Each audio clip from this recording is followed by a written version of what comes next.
Hello everyone, welcome to this introduction to Tinkercad. I'm so excited to show you how to use this 3D modeling app so you can get started building something of your own. The first step is to create an account on Tinkercad. If you already have an account, you can just click the Login button.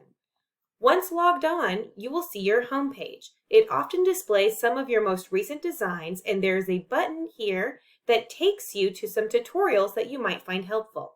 Today, we will be going over how to interact with the Tinkercad's interface, how to build simple shapes, how to create holes in those shapes, and how to combine or group shapes together.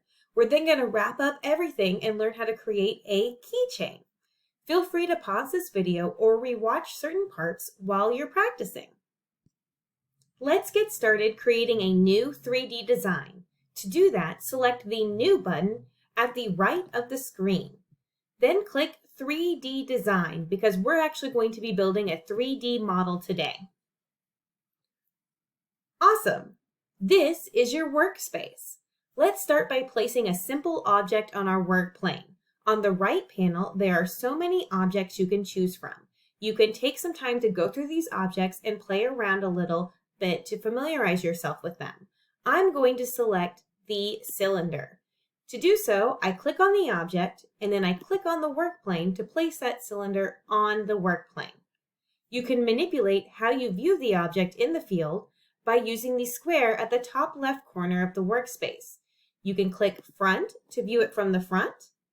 If you want to view it from certain sides, you can view it from the left or the back. You can also view it from the bottom. Once you're done viewing your object, you can always go back to the way you were viewing it originally by clicking Home View. You can also zoom in by pressing the plus sign here or the plus sign on your keyboard. You can zoom out by doing the minus sign here or the minus sign on your keyboard. Take a second to practice zooming in and zooming out and manipulating the view of your object. Okay, now let me show you how to change our object size and dimensions. You're going to select your object by clicking on it. Then, these gray squares, if you click and hold, will help you move the object around so you can make it grow or shrink. If you want it to grow or shrink in the exact same format that it was before, you can hold the shift down and you can make that object so that it remains the exact same, but bigger or smaller. If you wanted to make the object taller, you can hold this square right here, hold it as you drag it up. You can also make it shorter by dragging it down. Great job. If you wanted to raise this object above the plane, you can click on this little black cone here. You're going to click and hold as you drag it up. And I'm going to view it from the front so you can see now it's hovering above the plane. I'm actually going to lower it back down on the ground and go back to home view. Another thing you can do with your object is rotate it. You see these two double arrows? If you click and hold, you can rotate your object around. You can actually denote what degree you want it to rotate to. Let's say I want it to rotate to 90 degrees. I clicked in that box, type in the number 90 and click enter, and it rotates 90 degrees for me. You can also rotate it vertically in the vertical plane, and that rotates it to be, now it could be like a wheel, or it's on its side. I don't want it to rotate it that way. I think I'm going to keep the cylinder, so I'm going to go back to 0 degrees. Awesome! The last thing I want to show you when it comes to changing your object size and dimensions is you can change your object's color. To do so, click on this color solid zone, and as you can see, there are some preset colors you can choose from, or if you prefer, you can make your own custom color for your shape. Great job! Now that we know how to add an object and engineer it to our liking, let's talk about how to work with multiple objects. Say this shape is actually going to be part of a castle and I want to give it a roof. I'm going to choose another object to the field, the cone. I click on that object and I add it to the field. If you notice, when I add an object to the field, it automatically is level with the work plane. If we want it to be a roof, I need to raise the shape up. To do so, I'm going to click on that black cone that I mentioned earlier and raise it up.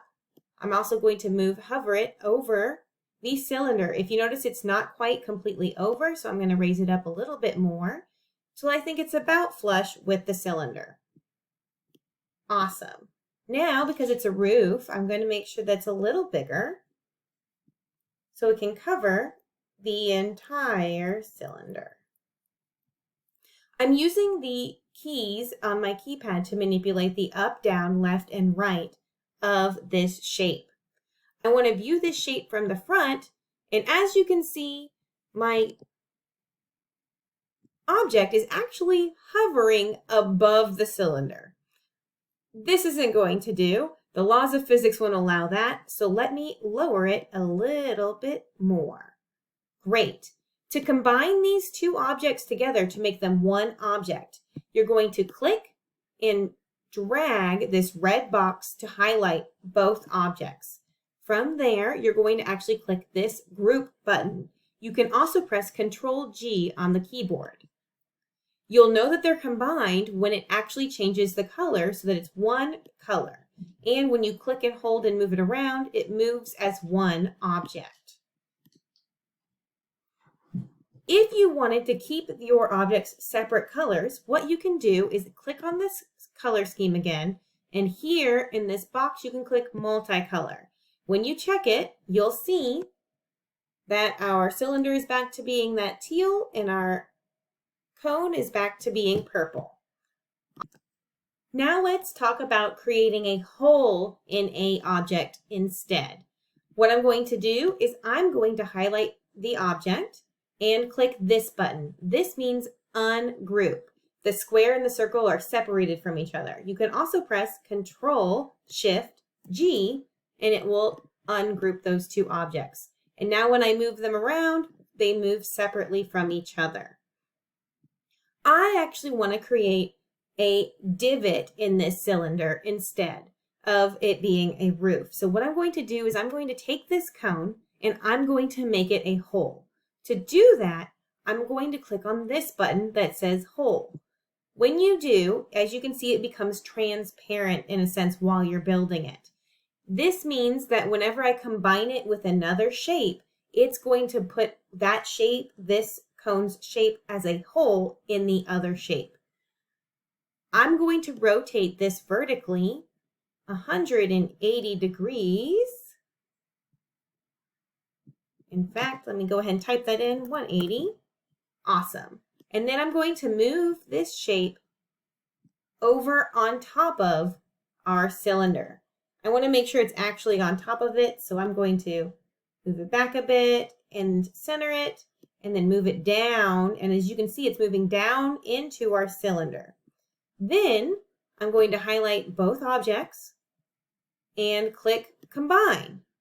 And look, that cylinder now has what looks like a hole or a divot in it from the same shape that the cone provided. You can practice this technique multiple times. Go ahead and pause the video and come back when you're done. Now that you're a Tinkercad Pro, let's walk through creating a keychain. To make a keychain with your name on it, you're going to need a long, flat surface for a shape. I'm going to use the box. Click on the box and place it in your field. Be sure to follow the dimension instructions on your project sheet. You can denote the required measurements if you click on the gray boxes and then type in whatever measurements are given to you on your project. I know that I need my keychain to be thin and long, so I'm going to make it, there we go, perfect. I'm also going to rotate it 90 degrees. Great. Now we need to put a hole in it because it needs to be able to go on our keychain loop. This shape here, the cylinder that has the stripes in it, is actually already a made hole.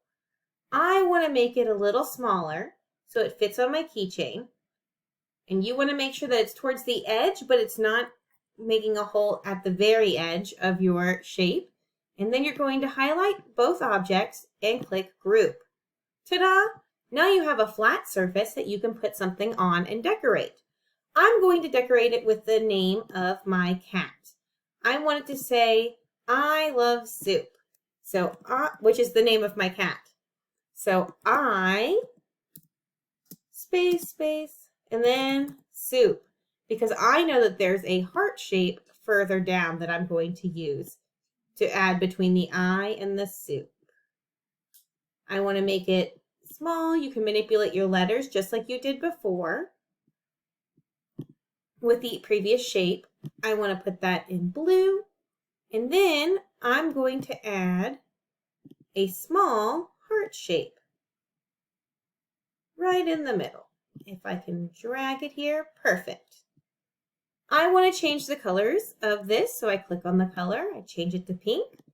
Perfect. So I love my cat soup. To make sure that this whole object is just one, I'm going to click and drag to highlight all of the objects and click Group. Now it moves as one piece and it's grouped together because it also changed to a solid color. Let's go ahead and click multicolor so I can keep the different colors that I had before. And there you have it, your keychain. It can say whatever you want or have whatever you want on it. But I hope that you had a great time learning more about Tinkercad, and I hope that you get to spend lots of time learning more about this application. Have a great day!